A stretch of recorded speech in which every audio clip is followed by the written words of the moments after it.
Hi everyone, welcome back to my channel. Indigo Diamond here with another video here to talk about the first episode of Canada's Drag Race Canada versus the World Season 2. I know it's been a while, I've had a lot of things going on. Stuff that I suppose if you guys want a video of me talking about what's kind of gone on or going on in my life at the moment, let me know down below and I will do one at some point. But that's not what this video is about. If you want that video, let me know down below and I'll get to it. We have time. We have plenty. We got nothing but time. Unless I drop dead tomorrow, but no plans. No plans. So as far as we know at the moment, we have time. But before we get into the video, make sure you hit that like button, subscribe to the channel, and tell me down below, how do you feel about this cast? Are you happy with this cast? Who do you want to win from this cast? I do not know who I want to win from this cast. But I'm very excited for this cast. I think I have seen a lot online of people saying they're not happy that we keep bringing queens back. We've got a lot of queens that are back for like their third time.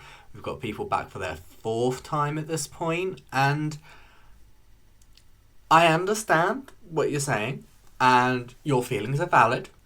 No, I'm not shooting your feelings down. Not everyone's feelings are valid, but most people's feelings are valid depending on what they are. And I can understand where you're coming from. The only thing I will say about this is, for me personally, I don't mind. And I think the reason why I don't mind is a lot of the queens that they bring back are queens that at least make good TV. So, or like queens that just people like. So, you're happy to see them back. I think, we've also got to take into consideration, we've got queens that don't get invited back that queens that don't come back that either production for one reason or another doesn't want them to come back, the queen themselves maybe don't want to come back, or, they're queens that maybe just we haven't seen enough of them on TV to really say whether they're going to be good to bring back for a whole season sort of thing. And honestly, I think this episode's a good example of it. I think we've seen a couple of good examples of it recently with UK versus the World and things like that. With this cast, we've got Alexis, Mateo, who I'm so happy to see back. Cheryl is back. Just dropped the hole. I'm sure it's not the first time they've done that. I'm excited to see Cheryl back because I think finally we're gonna get a really good run for Cheryl. It feels from just this first episode, it feels like that. It feels good. We've got Eureka back. Kennedy is also back, and I must admit I'm liking Kennedy so far. I think we could get a good run for Kennedy, and I'm very excited about that. We have Kahena from Drag Race France, who I think is a good example of why it's good not to bring back a whole cast of maybe people that haven't already been back at this point. We've got LaFille, who I'm very excited for. I love LaFille. I love them on their season of UK. I thought they were very almost underappreciated somehow, and I'm slightly concerned we're going to have the same issue again, but we will see. We've got Lemon back again. Another queen. This is her third time around. I'm excited to see Lemon back. I think we didn't really get enough of Lemon on UK versus the World 1. We've got the queen whose name I absolutely hate, and it's just because I really struggle to say it, and that's Miss Fiercalicious. I don't know why I struggle so much with that name, and it bugs me every single time. And finally, we've got Tynomi Banks. Now, first episode, we split into girl groups. Brooklyn announces that we're going to have the Golden Beaver twist. So we're going to have one winner, 3 bottom queens. The winner gets the Golden Beaver and gets to save one of the bottom queens from lip syncing. I think for me personally, I like this. I think it's time to shake up this format. I think sending the girls home has almost run its course at this point. I think, it doesn't really give enough to... I don't really care about production. It doesn't really put it in the Queen's hands as much, because I think the Queens then get too in their head about what the fans are going to think, because you guys are nuts. It was so bad. Also, that makes it sound like I'm not a fan. I'm a massive fan of Drag Race, obviously that's why I'm covering it. I wouldn't cover Drag Race if I didn't enjoy it so much. I think the thing is, queens are too worried about the repercussions a lot of things nowadays, a lot of the time nowadays, when it comes to sending queens home. And I think, yes, there's probably still going to be a bit of that when it comes to the Golden Beaver, but at least with the Golden Beaver, yes, you're saving someone and there's only one person, but then it's down to the queen to win the lip sync fight for themselves, essentially kind of like it would be on a normal season. And honestly, I'm fine with that. I think it brings more to the lip syncs because the queens are really fighting for it, whereas I don't think they necessarily always do when it's lip syncing for the win. It really puts that pressure on them to kind of be like, look, if you don't win this, you're going home. So I personally think this is a much needed change for the versus the world format. I know it's not been brought into UK versus the world, but at least for Canada's Drag Race Canada versus the world, it's a much welcome change in my mind, because I really like this twist on season 4 of Canada's Drag Race.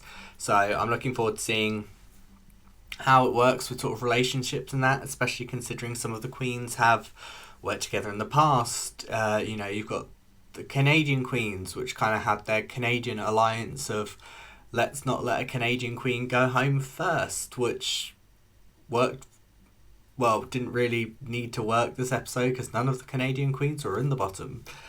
But I think this is a much needed twist. Let me know down below, what do you guys think? Do you guys think this is... Are you happy about this? Are you not happy about this? Just, let me know. I personally am a fan of it. I think, pulling lipstick, All Stars 9 that's just finished, they got rid of eliminations altogether, and honestly, if I had my way, I think I would pick that format in general. If you guys want me to do a video about All Stars 9 and sort of like a retrospective of it now that it's finished, let me know down below. I can do that as well. I'm planning on doing a go through of the promos for Global All Stars at some point. I'm not going to have a lot to say during that though, because I only know 4 of the queens, because it's a queen from each set franchise. So I only watched English speaking franchises, unfortunately, which I mean it's great because it means I'm going to get introduced to 8 more queens that I've not seen before. So woohoo! But back to Canada's Drag Race Canada versus the World Season 2. So, queens have to go into girl groups, and they split the groups up in a way that I really enjoyed, and it's how on Season 4 of Canada's Drag Race they did the lip sync Lollapalooza. Essentially, they had the 3 songs, and then Brooklyn would draw names, and then one by one they would pick, essentially goes down by which song they wanted. So the groups ended up as Kahena, Eureka and Alexis Mateo. We had Miss Fiercalicious. Why do I struggle so much with that name? LaPhil and Tynomi Banks. And the last group is Kennedy Davenport, Lemon and Cheryl. Now, I just want to say, with this, it very much felt like, I mean, you get this a lot of the time when they have different songs. There's one song that always feels like that's the one that's supposed to win. Like, it's like the best song out of the group. You know, it's probably the easiest one to kind of like get and win with. Now, don't get me wrong, all three songs were nice, but there's only been one song out of the three that I keep having to search on Spotify to listen to, because I'm just like, I've got it in my head, I need to listen to it again, and it's great. And it was the winning song, and that was Tongue Pop, which was Kennedy, Lemon and Cheryl's team, and, you know, it was great. We had Lemon win the episode. Do I agree? I mean, honestly, I think you probably could have given it to any three of them and I wouldn't have been mad. I think, in my personal opinion, it felt more like they were leaning towards giving it to Kennedy at first. Just because they loved her, like, ad-lib. Ad-lib? Ad-lib? Jeez Louise, can't speak. First time back on camera and my brain's like... So, yeah, she had a great ad-lib. You know, I really liked her look. And in general, I just thought she was great in the challenge. But they gave it to Lemon, and I'm not mad at that. I think, you know, storyline-wise, it's great. You know, Lemon doesn't have a great track record when it comes to first episodes. So I think giving her the win in episode 1 of this season is a great piece of storyline. You know, also just sets her up really well in the competition. So Lemon gets the win, therefore gets the Golden Beaver. We get Tynomi Banks, Miss Fiercalicious.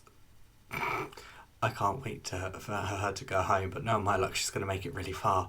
And LaFille are called Safe. They are the Safe Queens. And the bottom group is then Kahena, Eureka, and Alexis Mateo. I agree. I think, you know, LaFille's group was safe. I don't think they did a bad job. I think they could have pushed it further. I don't think LaFille needed to push it further. I think LaFille was the best of that group. I don't know. There was, like, Fierce and Tynomi just felt a little bit more reserved to me anyway, and almost a bit kind of like too relaxed in the face. Maybe that was me. I don't know. But that's how it came across. And then, you know, the bottom group of Kahena, Eureka, and Alexis Mateo makes complete sense. I think they were the least cohesive as a group. I don't think they really necessarily gelled. And, yeah, the energy was there for Alexis, but Eureka and Kahena especially didn't really come across like she had a lot of energy. Eureka was very on and off.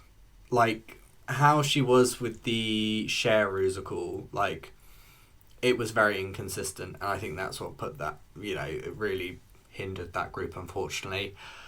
Now, in deliberations of who should get the Golden Beaver, it was brought up that maybe Kahena should get it because she's only been on one episode, but, you know, because she was the first out on Drag Race France on her season.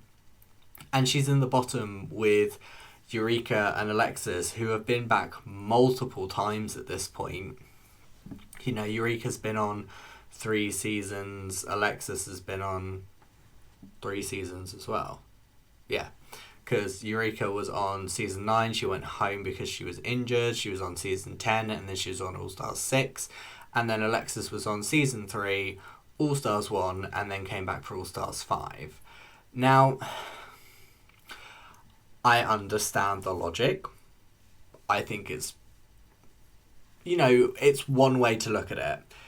At the end of the day, though, I think she was the worst in the challenge. And some queens just aren't good at Drag Race. And that's okay. Mayhem Miller is a fantastic queen, and I love Mayhem Miller to pieces. You know, I really hope one day I get to see her perform, like, live, just because, you know, I think she's amazing. Not great at Drag Race, but that's okay. You can have a fantastic career and, not be great at Drag Race. It happens. It's not for everyone. And you then run the risk, if you save her, of having a gothy Kendall edit and just being not great for pretty much half of a season. Like, I love Gothy to pieces. I think Gothy is very sweet, and it was nice to kind of see a bit more of her, but at the same time I was just like, but you're still here in place of other queens that I think maybe would have been stronger competition. And yes, that wasn't production that chose that necessarily. I mean, it could have been, depending on if they'd been like, oh well, so and so could win the lip sync, but we'll give it to them just so Gothy stays, sort of thing. But it's kind of, you run that risk of maybe they just fumbled this week, but maybe next week they'll be great, and maybe they could be, but it also could be the case that maybe they're also just not great at this, and that's okay. Especially next week's an acting. The next episode was an acting challenge, so how are they going to do? We don't know, and it could just not end up kind of dragging the season down a bit and making it a bit less entertaining. So for me personally, out of the bottom three, I would save Alexis. And the reason I would save Alexis is because I think she did the best in the challenge. I think she had the best energy. She fit girl group for me.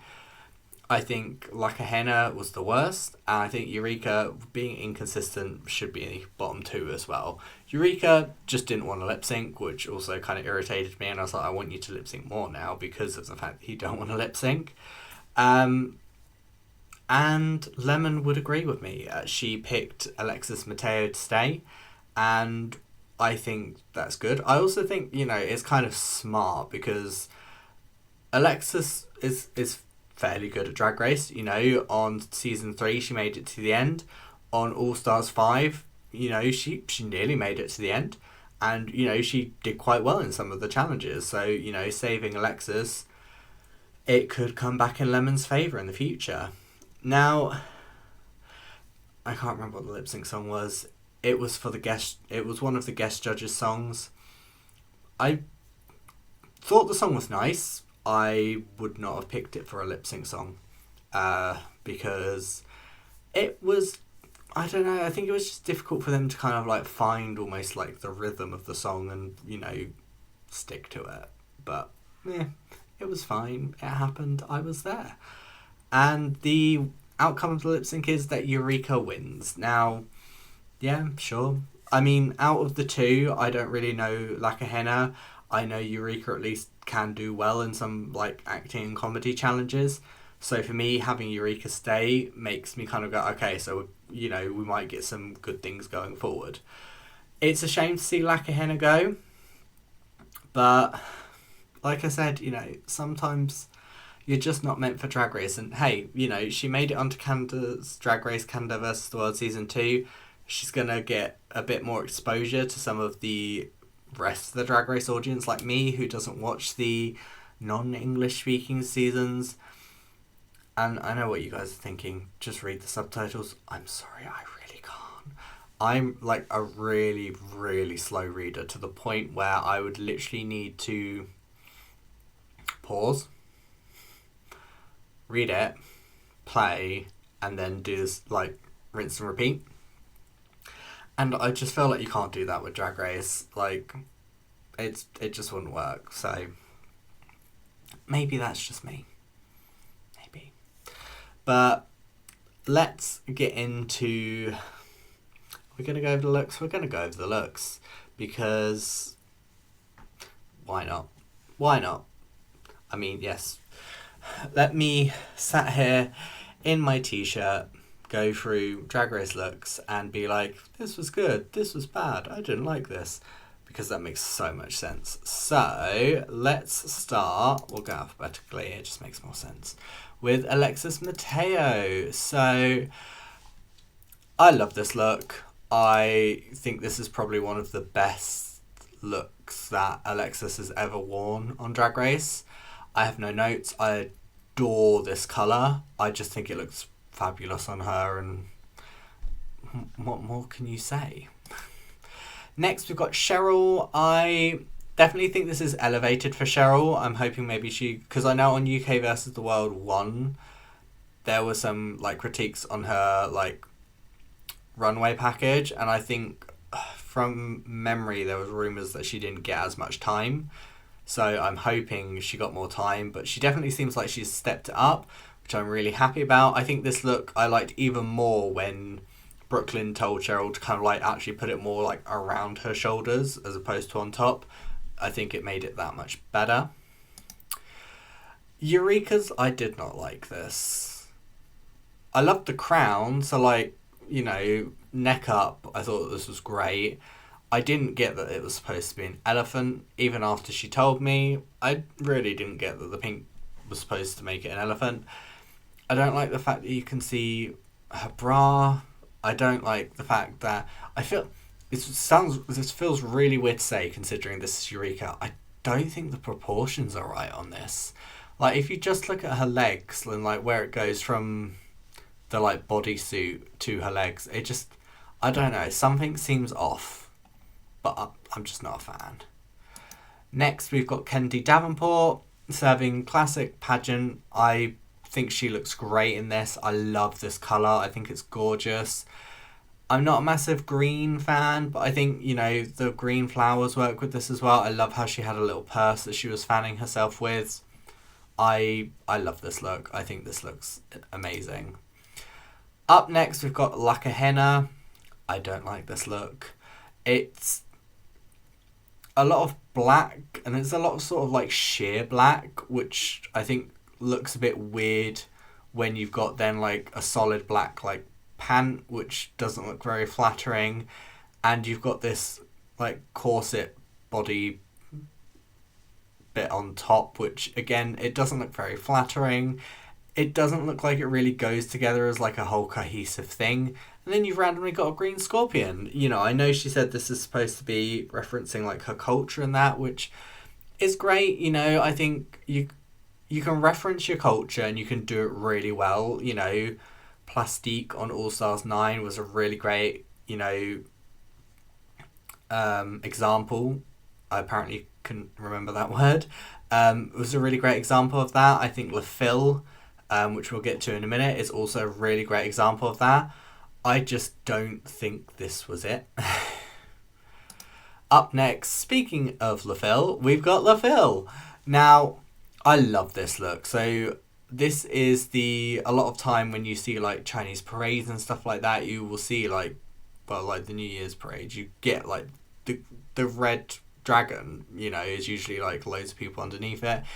And that's what this is. And I think this is, you know, a great way to share your culture with the world, but still make it drag and just make it like next level. I think this looks great.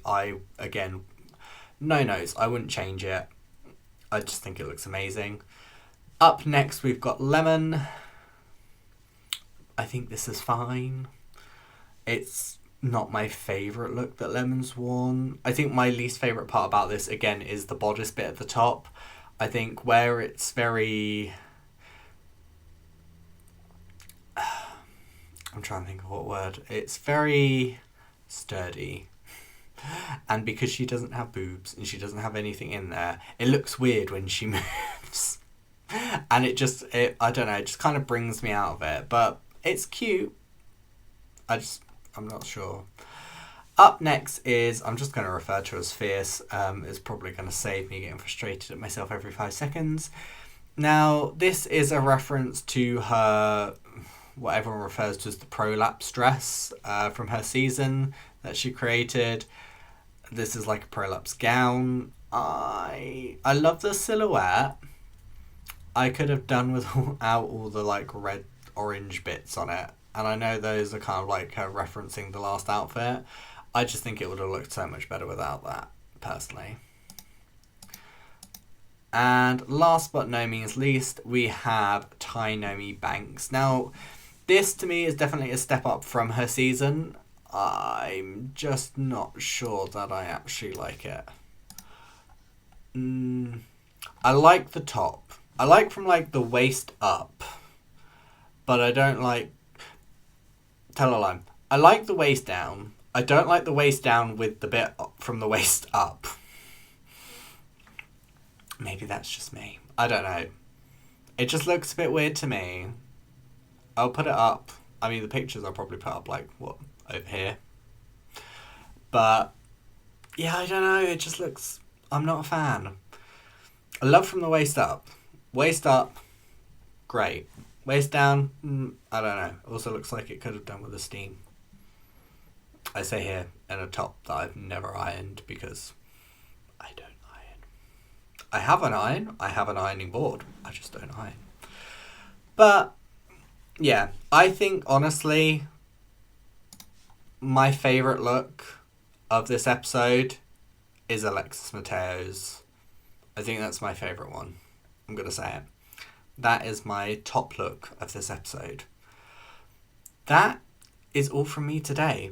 It is lovely to be back.